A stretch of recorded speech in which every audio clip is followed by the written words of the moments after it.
নমস্কাৰ।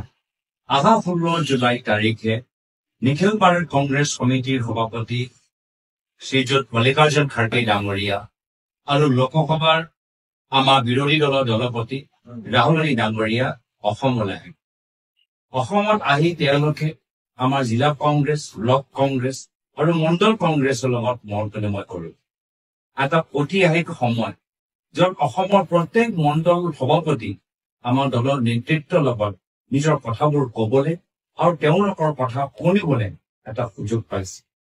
মই আশা কৰোঁ যে সকলোৱে আমাক সহায় কৰিব আৰু মই আশাবাদী যে আগন্তুক দিনত মল্লিকাৰ্জুন খাৰ্গে ডাঙৰীয়া, ৰাহুল গান্ধী ডাঙৰীয়াই যি বাৰ্তা দিব সেই বাৰ্তাও গোটেই অসমত চৰ্চিত হ'ব আৰু আমাৰ অসমৰ জনসাধাৰণে উৎসাহ পাব আৰু প্ৰেৰণা লাভ কৰিব।